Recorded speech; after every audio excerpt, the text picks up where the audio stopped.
iban a tener las mujeres en las preñeces. Dice el 16, y tu deseo lo tiene.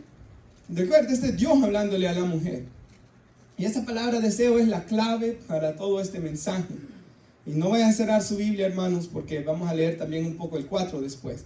Pero vamos a comenzar y todo el mensaje está basado en esto. Y tu deseo, hablándole a la mujer, será para tu marido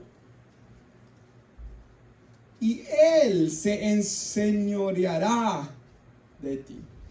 Tu deseo, le dice Dios a la mujer, será para tu marido y él se enseñoreará de ti. Voy a sentarse, hermanos, problemas en el matrimonio, ¿verdad? Quisiera introducirme hoy, hermanos,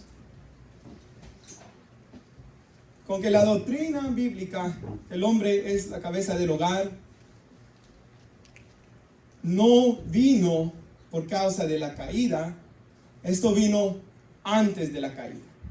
Que el hombre sea cabeza del hogar, esto es bueno y agradable delante de los ojos de Dios. Y no vino como una consecuencia de la caída.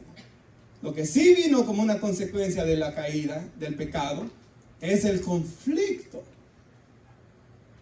en el matrimonio. Ahora, hermanos, antes que pecaran, antes que sucediera el problema, que ellos escucharan la voz de la serpiente, Dios dijo que no era bueno que el hombre estuviera solo, y le dice, haré ayuda idónea para él. O sea, alguien que, hermanos, fuera la compañera de vida y que el hombre liderara. Y por ejemplo, hermanos, si usted lee la Biblia, no dice que el pecado entró al mundo cuando Eva comió del fruto, sino cuando Adán comió del fruto. Porque el pecado entró al mundo por una mujer o por un hombre, dice Romanos 5. Por un hombre entró, por el primer Adán. Cuando ella comió, hermanos, sus ojos no habían sido abiertos todavía para ver su desnudez. El pecado, la vergüenza no había comenzado. Cuando el hombre comió, ahí comienza el pecado. ¿Por qué? Porque ¿quién era el responsable? Dios, el hombre, ante los ojos de Dios. Él era el responsable. 1 Timoteo 2:14 dice que Adán no fue engañado. Él nunca fue engañado. Él completamente, hermanos, sin ser engañados, en plena rebelión comió del fruto también. Pero Eva, dice 1 Timoteo 2:14, la que fue engañada por la serpiente. Luego Adán escucha la voz de su mujer, come del fruto sin ser engañado Adán, como si fue Eva, y la muerte y el pecado entró al mundo. Ahora, cuando el pecado entra al mundo, hermanos, en este pasaje de Génesis capítulo 3, vemos que la maldición entra al mundo. Y la maldición viene a la tierra y comienza a producir espinos, y la tierra está en contra del hombre, y con el sudor de su frente iba a comer de ella. Y comienzan, hermanos, todos los desastres naturales, porque la creación gime, dice la palabra, deseando la redención de los hijos de Dios. O sea, que Dios venga a llevarse su iglesia. Cada vez que vemos un terremoto, cada vez que vemos un tsunami, está la creación deseando que nuestro Dios venga, hermanos, y quite el pecado de en medio. Ahora, a la mujer Dios le dijo que le iba a aumentar los dolores de parto, pero también aquí le dijo que su deseo iba a ser para su marido. ¿Qué significa esa palabra, hermanos? Si usted va ahí en Génesis capítulo 4, por favor, al versículo 7, aquí vemos el pecado de Caín sobre Abel. A ellos han ofrecido el sacrificio. Dios vio con agrado a Abel y no a Caín. Y Caín se está enojando contra su hermano. Si quiere, veamos el 6. Dice: Jehová le dijo a Caín, ¿por qué te has ensañado y por qué ha decaído tu semblante? O sea, Dios le notó en su rostro que él estaba enojado, molesto. Si bien hicieres, le dice Dios, ¿no serías enaltecido? Y si no hicieres el bien, el pecado está a la puerta. Con todo esto, mire lo que Dios dice: a ti será, la misma palabra que se usa allá, su deseo en hebreo, y tú te enseñorearás de él. El mismo conflicto que estaba pasando entre Caín y el pecado era el mismo conflicto que Dios dijo que iba a pasar entre el hombre y la mujer en el matrimonio por el pecado. ¿Qué significa esto, hermanos? El pecado, el deseo del pecado, quería apoderarse de Caín para que él fuera a matar a su hermano Abel. Entonces el pecado quería dominar a Caín. ¿Me están entendiendo, hermanos? El pecado quería, por eso es que Pablo dice Muchas veces hago las cosas que yo no quiero hacer, ya no lo hago yo, sino que ¿qué? El pecado que habita o que mora en mí. Entonces, muchas veces Pablo dice, el bien que yo quiero hacer no lo hago, sino que el mal que no quiero hacer esto hago, porque el pecado, porque está dejándose dominar por el pecado. Entonces Dios le dice a Caín aquí, ten cuidado, porque el pecado se quiere apoderar de ti, para que fuera a matar a su hermano. Y Caín, hermanos, deja que el pecado lo domine y va a matar a su hermano Abel. ¿Qué es lo que está diciendo Dios en Génesis 3? Hermanos, que iba a haber un choque entre las voluntades del hombre y de la mujer. Y que la mujer no iba a querer someterse a su esposo, no iba a querer ser la ayuda idónea de su esposo. Y estoy siendo bíblico en este momento, hermanos. No estoy dando mi opinión. La mujer no iba a querer someterse a su esposo y iba a querer dominar a su esposo. Y el hombre iba a quererse enseñorear de ella.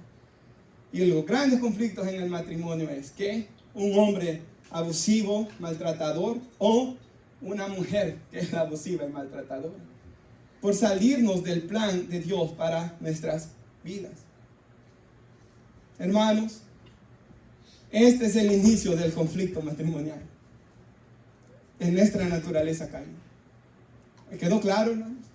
Antes de la caída, por ejemplo, hermanos, vemos a Dios decirle al hombre que él sea la cabeza del hogar y que la mujer fuera su ayuda idónea. Ahora recuerda, hermanos, lo que yo les decía hace unas semanas atrás. En 1 Corintios, por ejemplo, Dios le dice a los hombres ahí que Cristo es la cabeza del hombre y el hombre es la cabeza de la mujer. Entonces, ser la cabeza del hogar, como les dije, hermanos, significa, hermanos, que yo soy el primero en buscar a Dios. Soy el primero en someterme a Cristo. Ser cabeza del hogar significa que yo doy el ejemplo, hermanos, liderando a mi familia como el primero en obedecer la palabra de Dios. Ser cabeza del hogar significa amar a su esposa como Cristo amó a la iglesia, como nos enseña la palabra de Dios. Ser cabeza del hogar significa que yo soy el pastor en el hogar. El hombre es el pastor en el hogar. Él debe pastorear su familia.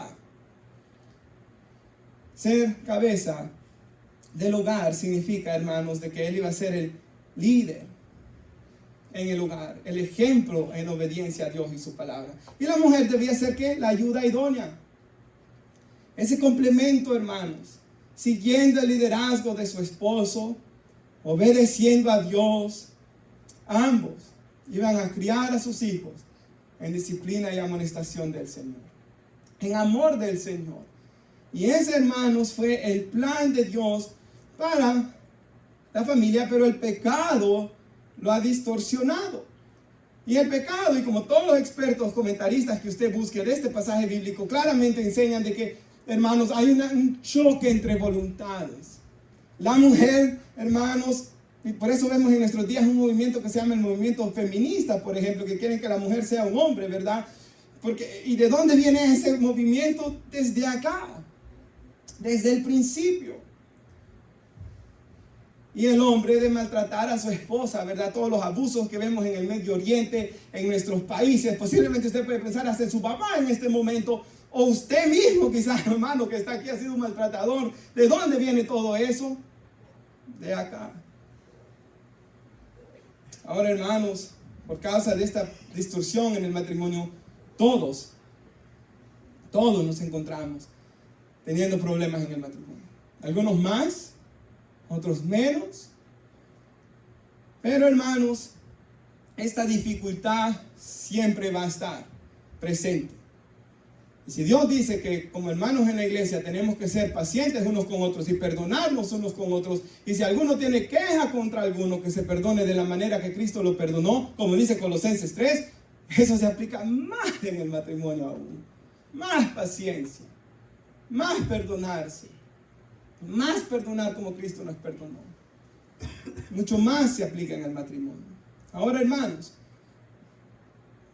si puede poner nuestra hermana, Mateo 19. Aquí, hermanos, encontramos lo que Jesús dice sobre el matrimonio. Y acá encontramos, hermanos, lo que Jesús dice que destruye un matrimonio. Ahora, hermanos, yo sé que en el contexto los fariseos le están preguntando a Jesús si era lícito divorciarse de su esposa. El Señor les dice que Dios quería de que ellos estuvieran juntos y que lo que Dios unió no lo separe el hombre. Pero luego los fariseos le dicen, ¿por qué Moisés en la ley permite dar carta de divorcio? Y ahí es donde Jesús contesta que por la dureza de sus corazones. Y luego Jesús da la única razón por la cual puede haber una separación. Y hermanos, para más explicación sobre eso, yo hice toda una predicación. ¿Se recuerdan cuando estudiamos el sermón del monte? Y ese video está ahí. Y en ese video, hermanos, no solo hermanos, lo que yo hice un exégesis del pasaje primero, extraje, lo estudié en el idioma original. Luego, hermanos, cuando estaba en el instituto bíblico, me recuerdo de que un hermano, Nehemías Jiménez se llamaba él, nos dijo que buscáramos en la página oficial de las Asambleas de Dios la posición sobre el divorcio y el nuevo matrimonio de las Asambleas de Dios. Y nos dijo, verán que los pastores están enseñando erróneamente. Y lo estudié, hermanos. Y lo estudié completamente para dar esa prédica. Y estudié, hermanos, lo que los reformadores dijeron en la Confesión de Fe de Westminster. Y vi 3 prédicas de explicando el texto de John MacArthur y estudié lo que R.C. Sproul escribió sobre el caso. Y los 4 hermanos, la Confesión de Fe, R.C. Sproul, John MacArthur, la Asamblea de Dios, llegaron a la misma conclusión que yo solo llegué al estudiar el pasaje. Y eso, hermanos, queda en esa prédica. Si usted no la ha visto, búsquelo. El problema del divorcio se llama, y ahí queda bien claramente explicado, hermanos. Y toda persona antes de casarse, todo joven antes de casarse, el tío Carlos antes de casarse se la mandé, y todos deberían de mirarla antes para ver la seriedad de esto. Pero mire lo que dice Dios aquí. Por esta razón, el hombre dejará a su padre y su madre. Esta es la voluntad de Dios, ¿verdad? Eventualmente, hermanos, siempre deben honrar a sus padres hasta el día de su muerte, pero ya no están con ellos, ¿verdad? Hay problemas a veces en el matrimonio porque los papás, muchos se han metido ahí, ¿verdad? Son una bendición, son un apoyo, pero tiene que ya ellos hacer su propio hogar, ¿verdad? Se unirá a su mujer, y esta es la voluntad de Dios. Los dos sean una sola carne. Uno delante de Dios son. Amén. El siguiente versículo. Así que ya no son 2, sino una sola carne. Por tanto, lo que Dios ha unido, cuando estábamos en el altar, ¿verdad? En ese lugar, en la iglesia, delante de Dios y de los testigos, era Dios uniendo a nosotros con nuestra esposa. Y lo que Dios ha unido, ningún hombre lo separe. Hermanos, el siguiente, por favor. Ahí parece que faltó un versículo, ¿verdad? Pero luego ahí ellos le preguntan, ¿por qué Moisés entonces deja que se divorcien? Y él dice, por la dureza del corazón, Moisés les permitió a ustedes divorciarse de sus mujeres. Pero no ha sido así desde el principio. Entonces el plan de Dios original, ¿verdad, hermanos? Era de que nos uniésemos y que nos permaneciéramos juntos, ¿verdad? Pero ¿qué es lo que eventualmente, hermanos, llega a destruir un matrimonio? La dureza del corazón del hombre. Puede ser los dos, puede ser uno solo el culpable. Y en esa predicación, hermanos, que les digo, el problema del divorcio, se trata eso, hermanos, en profundidad. Pero, hermanos, la Biblia dice, por ejemplo, esto, y esto es lo que yo quiero decirles hoy. Hebreos 13:2, dice así, 12, perdón. Tengan cuidado, hermanos, oigan. No sea que alguno de ustedes haya un corazón malo de incredulidad para apartarse del Dios vivo. Oiga, antes exhórtense los unos a los otros cada día, mientras todavía se dice hoy, no sea que alguno de ustedes, mire lo que dice, sea endurecido por el engaño del pecado. Cuando Jesús dijo de la dureza del corazón, ¿qué es lo que le está hablando así? Un corazón que ha sido endurecido por el engaño del pecado. Hermanos, es ahí donde viene el problema matrimonial.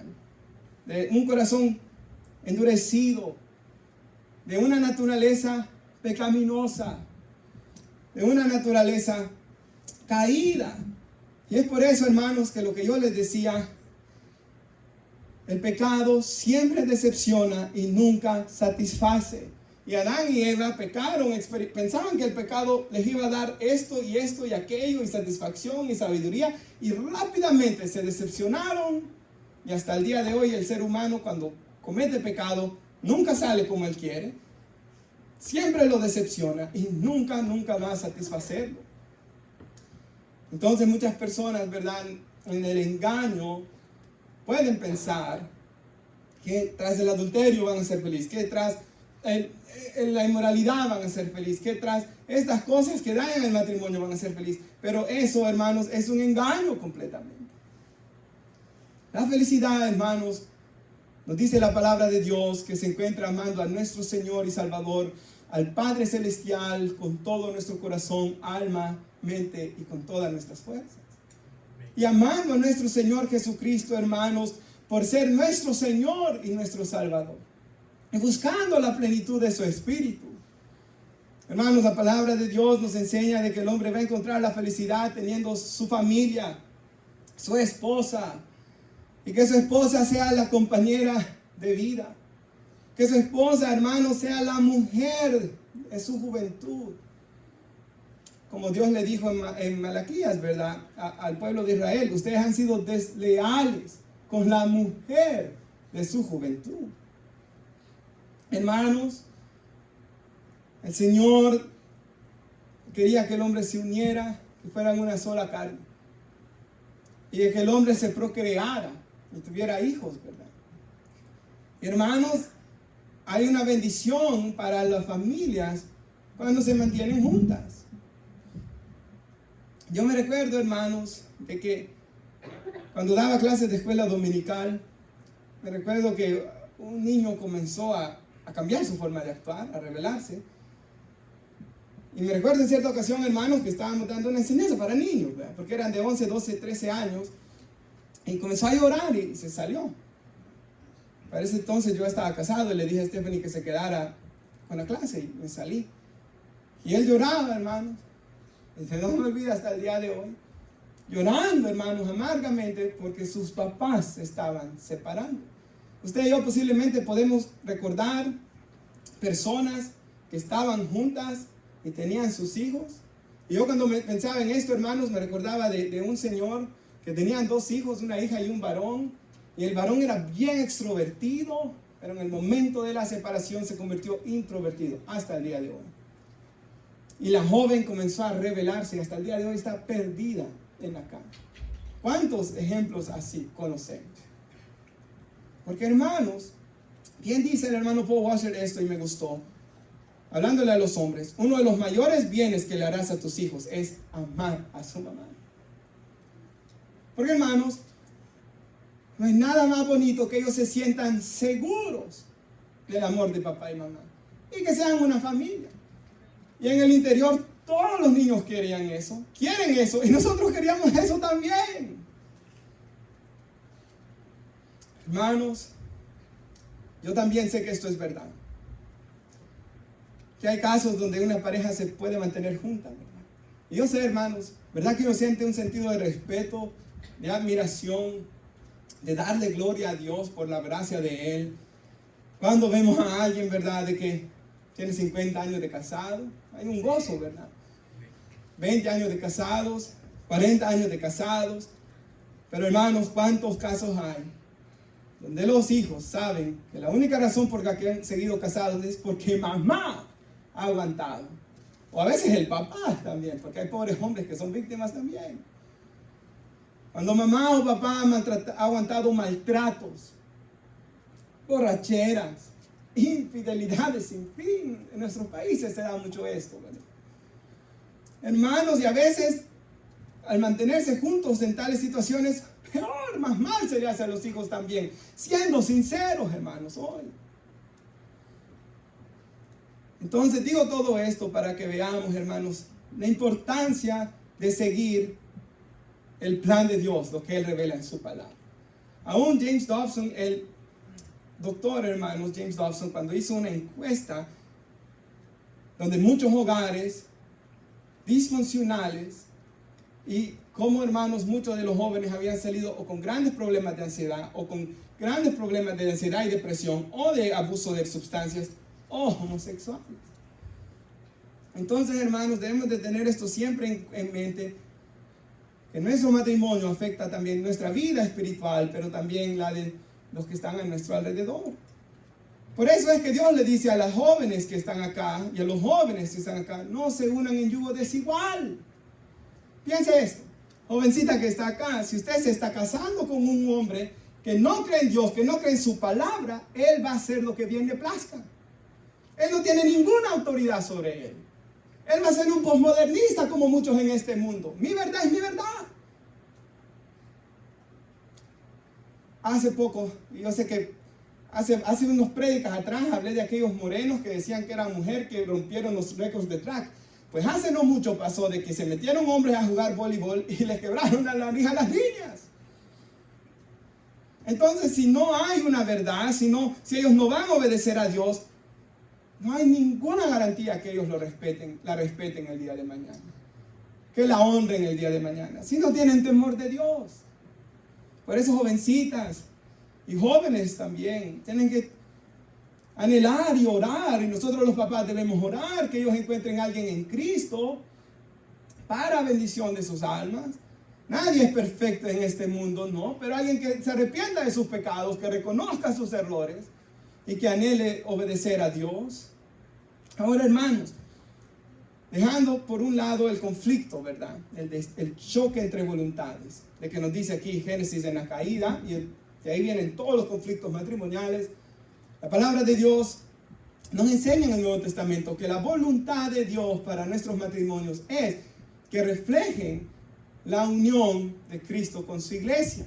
Por eso Él dice, maridos, amen a sus esposas como Cristo amó a la iglesia. Mujeres, sométanse a sus maridos como la iglesia a Cristo, ¿verdad? En Efesios 5, la voluntad de Dios es que nuestros matrimonios reflejen la gloria de Dios, la palabra de Dios, el evangelio, la unión de Cristo con su iglesia. Ahora, hermanos, me gustó cuando estaba pensando en todo esto de este versículo bíblico, me recordó el Señor, hermanos, de una predicación que escuché una vez del hermano Paul Washer, de que él dice que lo invitaron a Europa y lo invitaron a predicar sobre una serie de matrimonios. Ya habían pasado muchas prédicas y uno de los hermanos se le acercó y le preguntó a uno de los pastores del evento, hermano Paul, nosotros le hemos traído aquí para que nos predique de matrimonios y usted no nos ha parado de hablar del fruto del Espíritu en Gálatas 5:22.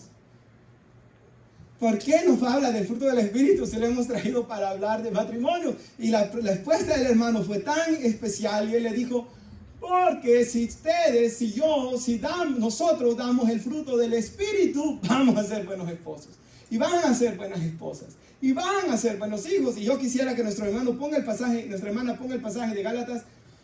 Y quiero que haga algo, hermanos, hermana. Piensa en su esposo, piensa en su esposa. Y luego yo voy a ir diciendo esta descripción. El fruto del Espíritu es. Ahora, hermanos, para que un árbol dé fruto, ¿verdad? Necesita varias cosas. Necesita el sol, necesita agua. Para que nosotros demos frutos, necesitamos ser regados con la palabra de Dios. Y necesitamos la oración, que es la que nos da crecimiento con la palabra. Y necesitamos comunión con Dios. Y el fruto de la comunión con Dios comienza a decir aquí, hermana, piense en que usted tiene un esposo amoroso el día de hoy. Hermanos, piensen que su esposa siempre está gozosa. Piensen que su esposa es paciente constantemente. Hermanas, piensen en un esposo benigno. Otras traducciones hablan de que sea tierno, hermanos. Kindness en inglés, ¿verdad? Sea un hombre benigno, un hombre tierno. Piensa en una esposa bondadosa, buena de corazón. Mire lo que dice, que el fruto es fidelidad. Piensa en un esposo, una esposa que sea fiel a Dios. Y si es fiel a Dios, será fiel a usted también. Piensa en un esposo, una esposa que tiene humildad, mansedumbre para reconocer sus faltas, para buscar al Señor. Alguien que tenga dominio propio para dominarse cuando él y ella sean tentados hacia la ira, por ejemplo. Y acá dice Dios que Él en la Biblia no escribió leyes contra eso. Hermanos, por tanto, me gustó la ilustración que dio el hermano Paul Washer y es verdad. Lo que nuestros matrimonios más necesitan es que el carácter de Cristo sea formado en nosotros. Mira lo que dice el siguiente versículo. Los que son de Cristo han crucificado la carne con sus pasiones y deseos. Y esto es clave. Si yo no quiero morir, porque crucificarse es que morir. Si yo no quiero morir a la carne con sus pasiones y deseos, no voy a poder dar el fruto. Si yo no quiero rendirme plenamente a Dios, no voy a poder, hermanos, disfrutar del matrimonio según Dios. Si yo no rindo mi voluntad a Dios, no voy a poder. Miren lo que Él dice. Si vivimos por el Espíritu, andemos también por el Espíritu. Vivimos por el Espíritu. El Espíritu Santo nos dio vida cuando estábamos muertos en delitos y pecados. Pero también debemos andar en el Espíritu. Miren lo que dice el siguiente versículo. No nos hagamos vanagloriosos, provocándonos unos a otros y envidiándonos unos a otros. Pero imagínense, hermanos, que usted tiene una esposa y las hermanas un esposo que no anda ahí provocándola a la ira. Que no hay esas pequeñas cosas que saben que enoja al otro, sino que hay paciencia, hay un sentido de amor. Un hermano que él predica mucho matrimonios, que él dice que los primeros 7 años, sé él que a veces él evitaba ir a casa. Trataba de trabajar más horas o cualquier cosa por no estar ahí. Porque había un constante roce, ¿verdad? Feo, hermanos, con su esposa. Hasta que él ya no pudo más y bajo convicción de pecado fue y le dijo a su esposa de que él ya quería tratar con ese problema. Y comenzaron a buscar consejería, hermanos, pastoral. Y comenzaron a orar y comenzaron a indagar en la palabra. Y comenzaron a hablar de los crecimientos de las casas en los que ellos crecieron. Comenzaron a hablar de lo que los irritaba, de la comunicación tan clave que es, ¿verdad? Esto me enoja de ti, esto me enoja de ti. Comenzaron a orar. Y hermanos, Dios restauró su matrimonio. Y hoy enseñan, ¿verdad? Hay muchos videos de este hermano enseñando sobre matrimonios. Hermanos, en Cristo Jesús hay restauración siempre. Pero es necesario que crucifiquemos la carne con sus pasiones y deseos. Como dijo el hermano, creo que fue el hermano Miguel Núñez, que él dice, si tú sigues acariciando el pecado con tu corazón, nunca vas a dar fruto verdadero, porque ese no es arrepentimiento verdadero. Hermanos, todos nuestros problemas en el matrimonio son por causa de nuestra falta de conformidad al carácter de Cristo. Pablo dice a los Gálatas, yo sufro como dolores de parto nuevamente, deseando que Cristo sea formado en ustedes. Hermanos, es de suma importancia que Cristo sea formado en nuestras vidas. Hermanos, cuando pensaba en esto del fruto del Espíritu, ¿cuántas veces he escuchado yo esto, verdad? Que a alguien, por ejemplo, le toca predicar. Y escucho a la persona decir, voy a hacer unos ayunos. Hoy sí voy a orar. Gracias a que el pastor me puso a predicar, hoy sí voy a leer la Biblia.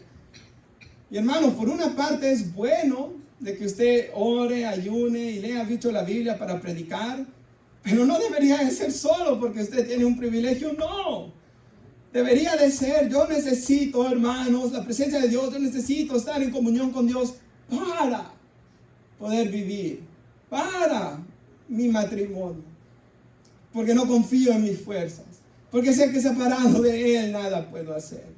Yo debo de orar, hermanos, no porque tengo un privilegio, sino, hermanos, porque como dice esa alabanza, te anhelo, te necesito y te amo más que a mi ser. Ese debe ser el verdadero anhelo de todo cristiano al buscar la presencia de Dios. Así que, hermanos, regresando a Génesis 3:16, Dios le dice a la mujer que su deseo, igual que el deseo del pecado, la misma palabra en hebreo era dominar a Caín, la mujer iba a querer dominar a su marido. En el Antiguo Testamento y en el Nuevo Testamento se menciona a esta mujer, Jezabel. ¿Cuáles eran uno de los pecados de esta mujer? Que ella dominaba completamente a su esposo. No hacía como quería. Esto es mal. Un hermano, en cierta ocasión me recuerdo, Armando Alducín, hermano, es que quizás no lo han escuchado, el hermano de México tiene predicaciones para noviazgo. Me recuerdo que él decía en una prédica de noviazgo, cuando era joven, la escuché. Dice, joven, dice, si tú sientes que tienes un carácter fuerte, muchas veces esas jóvenes buscan un hombre que sea todo así, para hacerlo así. No hagas eso. Te vas a hacer un daño a ti, vas a hacer un daño a tu familia. Busca un hombre que tenga liderazgo y posiblemente un carácter un poco más fuerte que el tuyo, o igual, cristiano, claro, ¿verdad? Para que se someta a él. Por ejemplo, todo hombre que es líder, hermanos, tiene que tener un carácter. Y tiene que aprender a dominar, a tener dominio propio en ese carácter. Pero tiene que tener carácter. El carácter es bueno. Ese carácter que Jesús demostró cuando vio de que los líderes religiosos se habían vendido y habían hecho de la casa del Señor, que debía ser casa de oración, una cueva de ladrones y una casa de mercado, y que tiró a las mesas. Eso es carácter, ese es Cristo Jesús. Eso es necesario, eso es bíblico. Es más, la mujer en su interior anhela a un hombre que la lidere. Hermanos,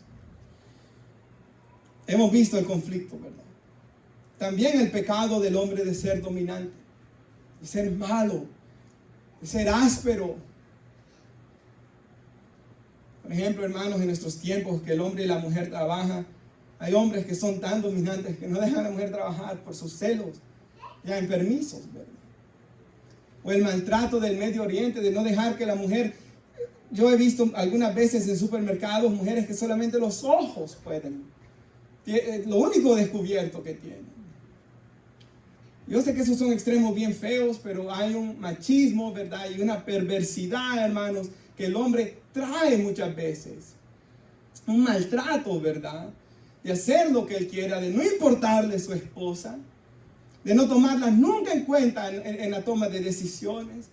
Y esto es pecado, porque ella fue llamada a ser una ayuda idónea compañera de vida. Dios nos ha dicho, hermanos, que su voluntad para nosotros es que nuestros matrimonios reflejen la unión de Cristo con su iglesia. Y que amemos a nuestras esposas como Cristo amó a la iglesia. Con un amor sacrificial.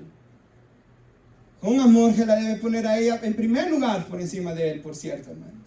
Y a la esposa, la Biblia le llama a amar a su marido, a someterse a su marido y ayudar a su marido. Esto es lo que enseña la voluntad de Dios. Y dijimos, hermanos, porque voy a concluir, de que lo que más se necesita en nuestros matrimonios es que el fruto del Espíritu se vea en nuestras vidas. Y que teniendo un esposo amoroso, una esposa gozosa, paciente, piensen en eso, un esposo tierno, una esposa con un corazón tan bueno, un hombre que es fiel, una mujer humilde, un hombre con dominio propio. Hermanos, yo puedo venir hoy, por ejemplo, y haberles enseñado a ustedes una vez me recuerdo que yo leí un libro que se llama Los 5 lenguajes de amor, no sé si algunos lo han leído. Y el libro decía, hay algunas mujeres que se sienten amadas si tú les llevas un regalo. No tiene que ser algo caro, puede ser flores, puede ser... Y decía, hay otras mujeres, o hay otros esposos también, que se sienten amados si tú les das palabras de afirmación. Por ejemplo, yo me encontré en esa categoría. Hay otros que se sienten amados, dice el libro, si tú los llevas a comer y toda tu atención está fija en ella, no en el teléfono, tú le das tiempo de calidad. Hay otras personas que se sienten amadas de que tú hagas limpieza en la casa. Gracias a Dios que Stephanie no es de esas, porque a mí no, me cuesta a veces, ¿verdad? Soy muy desordenado. Imagínense, me hubiera casado con una mujer que fuera así, hermano, posiblemente hubiera conflicto en el lugar. Y eso es cierto, todo eso es muy cierto. De que debes aprender uno a conocer a la persona. Cada uno tenemos una personalidad, amén. Pero lo más profundo y la verdad de donde viene el problema es acá. Es de no tener el carácter de Cristo en nosotros. Y es de ese deseo pecaminoso, hermanos. Todos tenemos una naturaleza caída. Y lo que Pablo dice, y yo lo digo, muchas veces el bien que he querido hacer, yo no lo he hecho. No sé si usted también, que se ha hecho ser el más pecador acá. Pero yo veo lo que Pablo dijo en mi vida. El bien que quiero hacer no lo hago. ¿Cuántas veces aún no hasta dice uno voy a orar tantas horas y termino orando menos? no quiero enojarme y se enoja. Porque todos nosotros necesitamos de la gracia de Dios. Ahora, hermanos, quisiera que nuestro hermano ponga Primera de Pedro.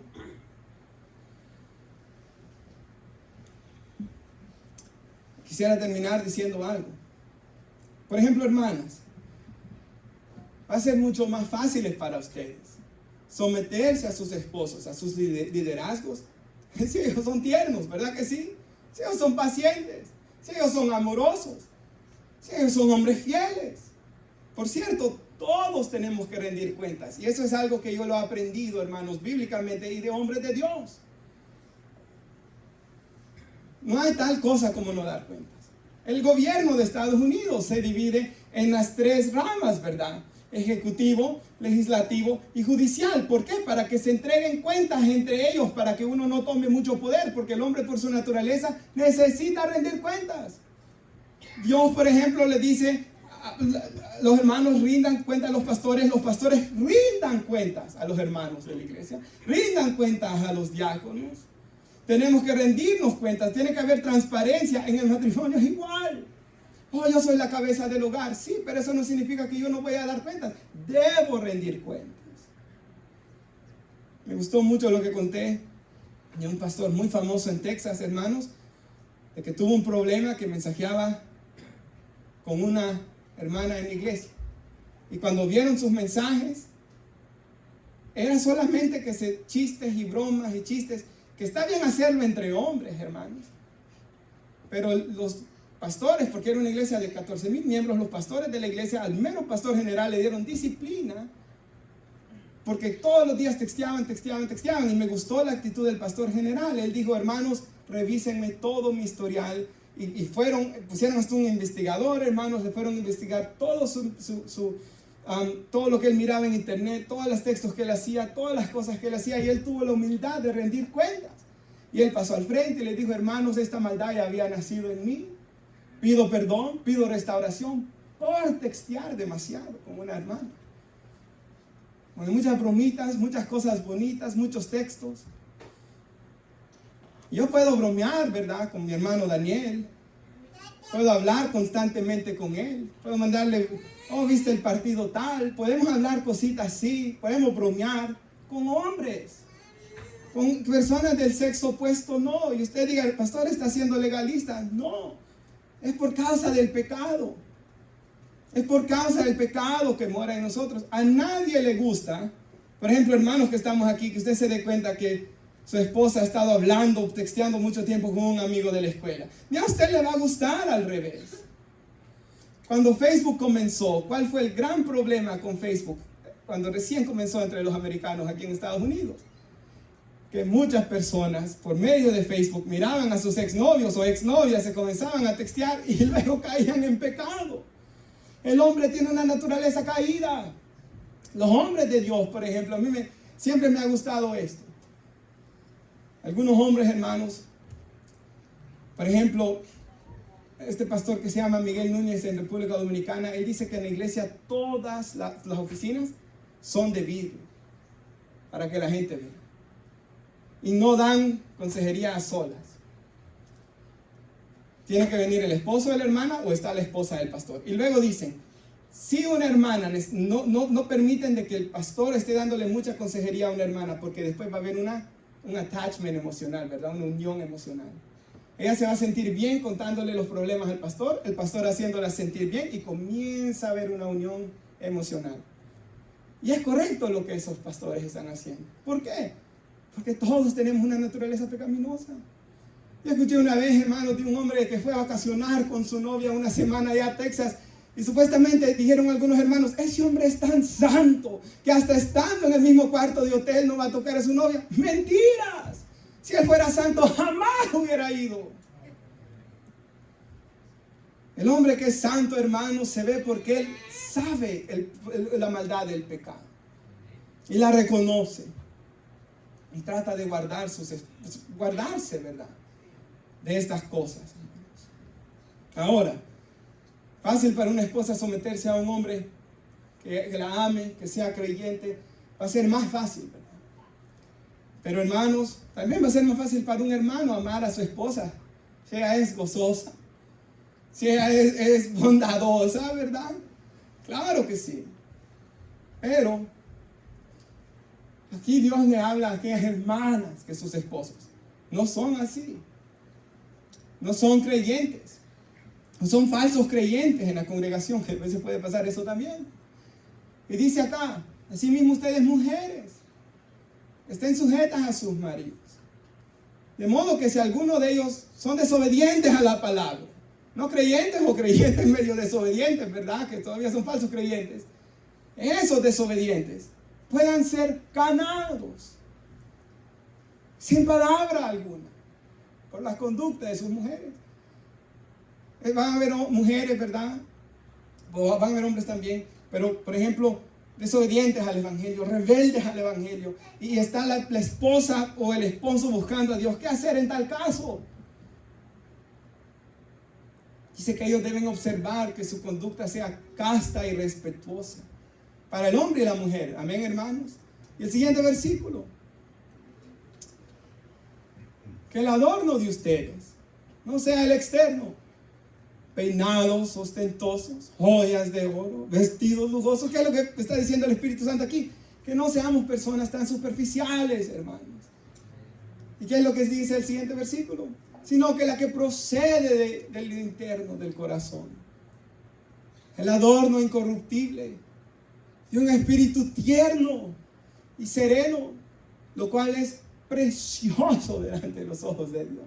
Hermana, usted está acá y su esposo se está mal comportando o no es creyente. ¿Qué debe hacer?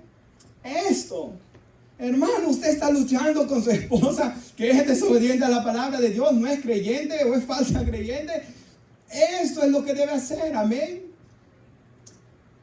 Someterse al Señor y procurar que su hermosura interna, un espíritu tierno, como nuestro Salvador, que Él es tierno y humilde de corazón, salga a la luz. Ahora un versículo más y último, 1 Pedro 3:7, y luego ahí les recuerda a Él: ustedes maridos, igualmente, convivan de manera comprensiva con sus mujeres. Es algo importante, hermanos, tratar de comprender a la persona siempre, ¿verdad? Como el vaso más frágil. Y la mujer y el hombre fueron hechos diferentes, ¿verdad? La mujer es más, sus sentimientos son más frágiles. Me acuerdo que mi abuela de Georgia me dio un consejo, hermanos, cuando yo me casé, y me dijo, aunque ella no es cristiana, pero me dijo, ok, nunca vayan a cruzar la línea de faltarse el respeto, me dijo. Nunca crucen la línea de decirse cosas, de faltarse el respeto, ¿verdad?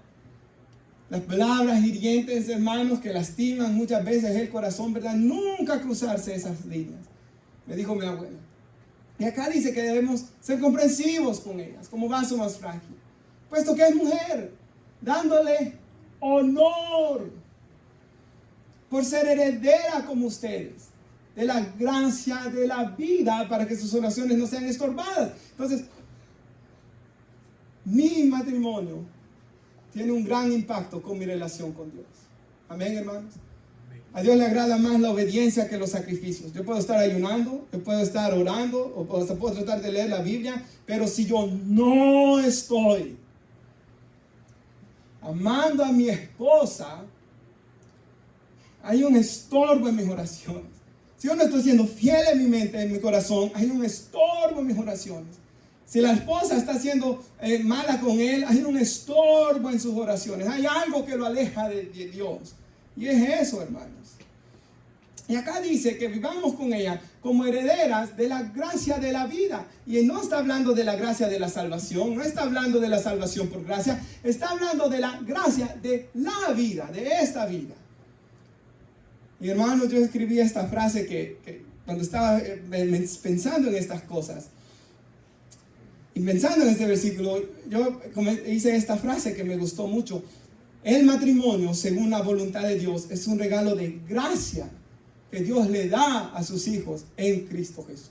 Entonces, el matrimonio, hermanos, en lugar de ser un problema, Y yo me recuerdo antes de casarme, hermanos, por ejemplo, en el trabajo venían unos viejitos que me decían, no lo hagas, no te cases. Mejor viví varios años con ella a ver si de verdad son el uno para el otro, ¿verdad? Así habla el mundo. No lo hagas, el matrimonio es tan feo y comienzan a meter tanta negatividad y lo tratan de hacer ver tan feo. Pero Dios en su palabra dice que el que encuentra esposa ha encontrado el bien y ha alcanzado la bondad de Jehová. Y acá dice, hermanos, de que usted tenga esta compañera es la gracia de la vida. Es una gracia, es un regalo. Es algo precioso que Dios le dio a Adán desde el principio para que él no estuviera solo. Que usted tenga una esposa es algo bueno, hermanos. Esposa, que usted tenga un esposo es algo bueno, es la gracia de la vida. Así que, hermanos, la voluntad de Dios para nosotros como cristianos es que nuestros matrimonios reflejen la unión de Cristo con su iglesia. Necesitamos que el carácter de Cristo sea formado en nosotros. Y así como un árbol para crecer y dar frutos necesita agua, necesita sol, nosotros para dar frutos necesitamos ser regados con la palabra de Dios. Pablo dijo, yo planté, Apolo regó, el crecimiento lo dio Dios. La palabra de Dios, hermanos, es la semilla que dice la Biblia en la parábola del sembrador, que crece y da fruto si nuestros corazones son buenos, como dice Lucas 8. Si Dios está haciendo una obra de gracia en nuestros corazones. Hermanos, otra cosa que hemos aprendido hoy, esto no lo podemos cumplir en nuestras propias fuerzas, porque en nuestra naturaleza humana hay este choque de voluntades, este conflicto que va a haber. Por tanto, hermanos, necesitamos a Dios. Y concluyo, hermanos, con las palabras que nos decimos cuando nos casamos, para recordarnos de ello. En los manuales para casar a alguien, ¿verdad, hermanos? Uno siempre le pregunta esto. Promete amarla y a la hermana. Promete amarlo. Y uno dice, prometo. Ahora, en mi caso, yo sabía lo que decía la Biblia. Y yo sabía que lo estaba haciendo delante de Dios y de los testigos. Algunos de ustedes estuvieron ahí, por cierto. Y que esto, hermanos, esta era una unión, ¿verdad? Hermanos, delante de Dios. Promete honrarla. Promete y honrarlo, usted, hermano. Consolarla, consolarlo cuando estén pasando momentos difíciles. Protegerse en tiempo de enfermedad y salud. Hermanos, de ahí la seriedad de casarse, ¿verdad? Pero también el amor de casarse. Cuando alguien se enferma, los papás van a estar ahí, ¿verdad? Los papás sobre todo, tal vez algún hermano. Pero quien es llamado a estar en primer lugar ahí es el esposo o la esposa, hermanos. Ahí, en la enfermedad, como también en la salud, en prosperidad y también en momentos de adversidad. Y promete mantenerse fiel a ella mientras los dos vivan. ¿Y qué nos lo dice? Sí, lo prometo. O amén, decimos nosotros. Y hermanos, nuestros matrimonios, en lugar de ser un problema, pueden ser la gracia de la vida, un regalo que Dios da para sus hijos en Cristo Jesús. Y no podemos estudiar sobre la humanidad sin estudiar de que un regalo que Dios le dio a la humanidad fue el matrimonio. Y a las jóvenes los exhorto de que oren mucho y que esto es algo muy importante. Y si no oran por sus esposas o por sus esposos, arrepiéntanse y comiencen a hacerlo. Porque es una persona que va a tener un gran impacto en su vida económica, emocional. ¿Cómo se van a ver sus hijos? También. ¿Qué clase de crianza les van a dar? Y también va a afectar su relación con Dios, su comunión con Dios, su felicidad, su gozo. De ahí la importancia a que escojan en Cristo y que busquen la voluntad de Dios y que busquen el reino de Dios y su justicia. Jóvenes, todo lo demás Él lo va a traer, pero que busquen a Dios con todo su corazón y sus fuerzas. Nos ponemos de pie y oramos.